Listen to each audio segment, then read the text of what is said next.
இன்னைக்கு விடியால் திமுக முதலமைச்சர் ஸ்டாலின் தலைமையில் அமைக்கப்பட்ட திராவிட மாடல் ஆட்சி என்று சொல்லிக் கொண்டிருக்கின்ற ஆட்சியில் ஏற்பட்ட அவலங்களால் இன்றைக்கு கள்ளக்குறிச்சி கண்ணீரிலே மிதந்து கொண்டிருக்கிறது. கள்ளக்குறிச்சி நகரத்தில் மைய பகுதியில் கள்ளச்சாராயம், அதோடு மாதவச்சேரி, கேசவ சமுத்திரம், கருணாபுரம் என்ற பகுதியிலே இருக்கின்றவர்கள் கள்ளச்சாராய் மருந்தி கிட்டத்தட்ட இன்று வரை 63 உயிர்கள் இன்றைக்கு இழந்திருக்கின்றோம். இன்னும் பெற்று வருகிறார்கள். கள்ளக்குறிச்சி மருத்துவமனை, விழுப்புரம்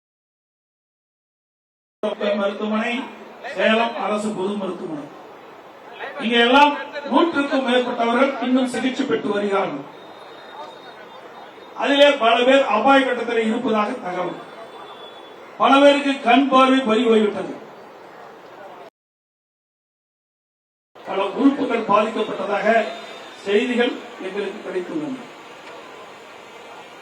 ஆக இதையெல்லாம் வெளிச்சத்துக்கு கொண்டு வர வேண்டும். பிரதான எதிர்க்கட்சி என்ற முறையிலே அனைத்து இந்திய அண்ணா திராவிட முன்னேற்ற கழகம்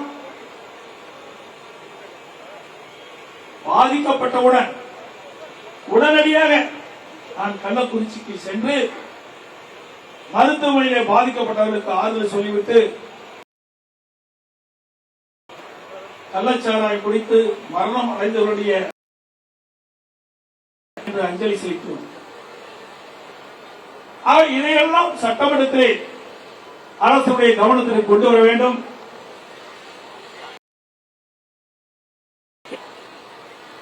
அறவழியிலே விதிகளுக்கு உட்பட்டு பிரதான கட்சியான அனைத்து இந்திய அண்ணா திராவிட முன்னேற்ற கழகம் சட்டமன்றத்திலே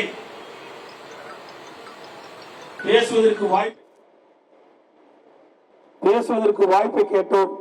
ஆனால் சட்டப்பேரவைத் தலைவர் எங்களை அனுமதிக்கவில்லை. 21ஆம் தேதி, 22ஆம் தேதி, 24ஆம் தேதி, நேற்றைய தினம் கூட 25ஆம் தேதி தொடர்ந்து அனைத்து இந்திய அண்ணா திராவிட முன்னேற்ற கழகம் மக்களுடைய பிரச்சனையை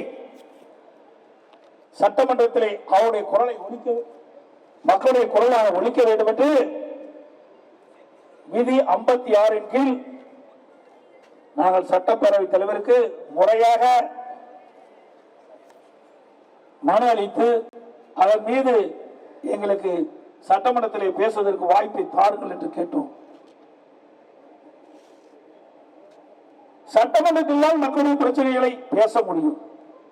பிரதான எதிர்க்கட்சி அதனுடைய கடமை மக்கள் எப்பொழுது பாதிக்கப்படுகிறார்களோ அந்த பாதிப்பை சட்டமன்றத்திலே ஒழிக்க வேண்டும். அதுதான் பிரதான கட்சியினுடைய நிலை. அந்த அடிப்படையில் தான் நாங்கள் இந்த பிரச்சனையை எழுப்பினோம். ஆனால் நாங்கள் ஒவ்வொரு நாளும் இந்த கள்ளக்குறிச்சி மரணம் குறித்து அரசனுடைய கவனத்திற்கு சட்டப்பேரவைத் தேவையிலே சட்டமன்றத்திலே கொண்டு வருகிற பொழுது எங்களை வேண்டும் என்றே வெளியேற்றிவிட்டு அதுக்கு பிறகு முதலமைச்சர் பதிலளிக்கிறார். ஏன் எங்களுக்கு இந்த வாய்ப்பை கொடுத்து அதுக்கு பிறகு பதிலளிக்கலாம்? இன்றைக்கு சட்டப்பேரவை 56 விதி தெளிவாக சொல்லுகிறது. அவசர பொது முக்கியத்துவம் வாய்ந்த நிகழ்வுகளை சட்டப்பேரவை அலுவலை ஒத்திவைத்து விவாதிப்பது வேண்டும் என்று தெளிவாக சொல்கிறது. அந்த அடிப்படையில் நான் கேட்கின்றோம். ஆனால் சட்டப்பேரவை தலைவர் சொல்கிறார், கேள்வி நேரத்தின் போது இதை எடுத்துக்கொள்ள முடியாது என்று சொல்கிறார். அதே நேரத்தில் எங்களை வெளியேற்றிவிட்டு முதலமைச்சர் திரு ஸ்டாலின் அவர்கள் 15 நிமிடம் கள்ளக்குறிச்சி மரணத்தை பற்றி விவரிக்கிறார். கேள்வி நேரத்தின் போது விதிகளின்படிதான் நடக்க வேண்டும் என்று சொல்கிறார் சபாநாயகர். மரபின்படிதான் சட்டமன்றம் நடத்தப்படும் என்று சொல்கிறார் கேள்வி நேரத்தின் போது.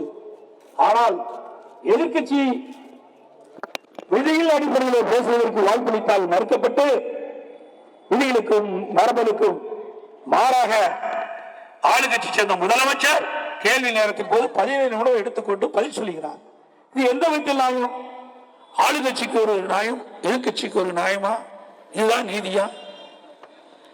ஒரு நல்ல அரசாங்கத்திற்கு அழகு எதிர்கட்சி பேசவிட்டு அதில் என்னென்ன பிரச்சனை என்று ஆராய்ந்து ஆய்வு செய்து அதை தீர்த்து வைத்தால் ஒரு நல்ல அரசுக்கு அடையாளம். ஆனால் இந்த ஒடியா திமுக அரசு 3 ஆண்டு காலத்திலே சட்டமன்றத்திலே பேசுவதற்கு வாய்ப்பே கிடையாது. ஒவ்வொரு மானிய கோரிக்கையும் 10 நிமிடம் தான் பிரதான எதிர்கட்சிக்கு தருவார்கள். 10 நிமிடத்தில் என்ன பேச முடியும்?